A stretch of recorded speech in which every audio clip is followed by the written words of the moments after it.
Alright, M50i X5, look at that, heads up display. This is kind of cool. This, unlike Volvo, you're actually able to see your songs there. This is the Harman Kardon surround sound. It's actually pretty decent, you know, same as a Volvo. You have your carbon fiber here. The key, as always, looking cool from BMW. When you start this thing up, I'm sorry, the M50i, geez. When you start this thing up, it roars. And then, you know, the revs and everything goes down. The RPMs go down, but the very first like 10 seconds, that is kind of cool. It's not super loud, but if you live in, let's say, Ohio, where you're gonna wake some sensitive neighbors up, could be something to consider. There we are, the lights, right? You have to tap them. Nope. Some of the BMWs you can tap them, not this one. I think you could used to do that. 2022, very comfortable on the interior. I like the patterns there. Looks good. Steering wheel is always very comfortable. This is kind of interesting with the stitching, you know, compared to the old BMW models. I like the digital dashboard that they have here. You've got your sensors. I'm assuming those are the sensors for when you're driving and they detect whether you're tired or not, but I could be wrong. This is someone that doesn't know a lot about BMWs. I do like BMWs though. They are cool. What is interesting, you have your USB-B and USB-C lightning for lightning chargers here. That's what we're charging with our phone right now. Seats are pretty comfortable in this. We have your panoramic sunroof there. We just closed it because it's super hot today, 85 degrees.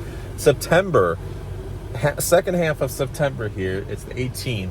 Look at that, nice panoramic, but we're gonna close that because, again, we don't want too much sunlight going in right now.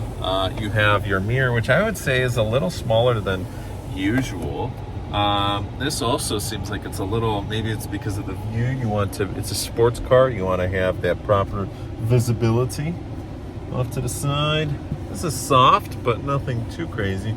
I actually like this material. It's not like super rough. Some vehicles you have the super rough. Volvo's kind of okay. The suede that you have, nubuck, that's what it was called. I was looking for that term. That is really nice to the touch. This is kind of cool. Overall, I love how you're able to raise this just from the, like, that is luxury right there, where you're able to raise it and lower it from your seat controls. That's super cool instead of being able to adjust it. Volvo, you can't adjust it, and that's for safety reasons. Usually it's not adjusted right, and there's certainly the right angle. And I know as soon as I turn a little bit to the right or a little to the left, it's off. And if it's off center during an accident, there's a higher chance of whiplash. So I understand why they're doing it. For whatever reason, I have it on the highest setting, on low. It's blowing all the fans. It feels like it's blowing harder from that side than it is from this side. I'm still kind of sweating bullets here.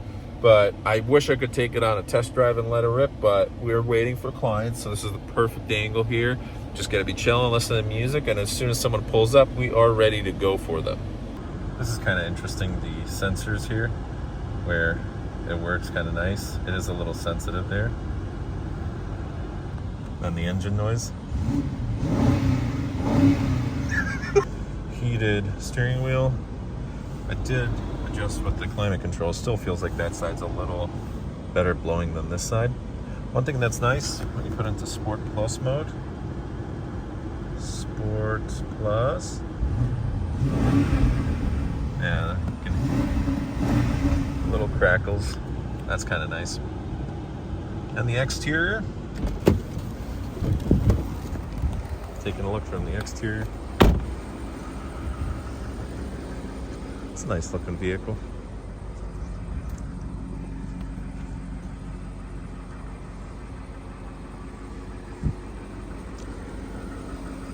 Rims, Bridgestones. Wheels, Bridgestones. Got that little green cap, which doesn't really mean anything there. From the front. You know how crazy those lights are in terms of like how expensive they are to replace?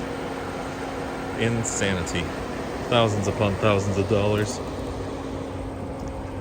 But they shine bright. Little fender flare there. Looks good. From the back up, it is locked since it's in drive mode. At the back a decent amount of space, as long as this is not pushed all the way back. If it is, like me, not so great. That's interesting. I don't know what that is, but I'm assuming you can screw in some accessories there. Lightning cables in the back there. And then, of course, you're able to put something. But again, if you're too far scooched back, it doesn't give you a whole lot of space there.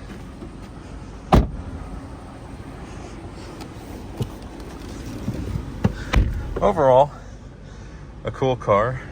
Driving this, it's probably very, very fast because I've certainly driven a fair amount of these similar vehicles. It's got a nice engine to it. The family sports activity vehicle. Very cool. One thing that's interesting is it sprays from 3 points, which means it sprays all over the windows. You can see it more there. But wipers work pretty well, of course. Volvo sprays from the windshield wiper so it doesn't spray all over you. Big roadside assistance button, that's good. Gosh, it looks so good. 360-degree cameras, of course. Very comfortable seats, very comfortable. Knee extenders as well, I believe. And then that's the lumbar support. How do I get the knee extenders out? I am curious about that. Ah, I see. There we are. We've moved it all the way out. Thigh support. Oh, yes. Knee extenders. Huh, interesting.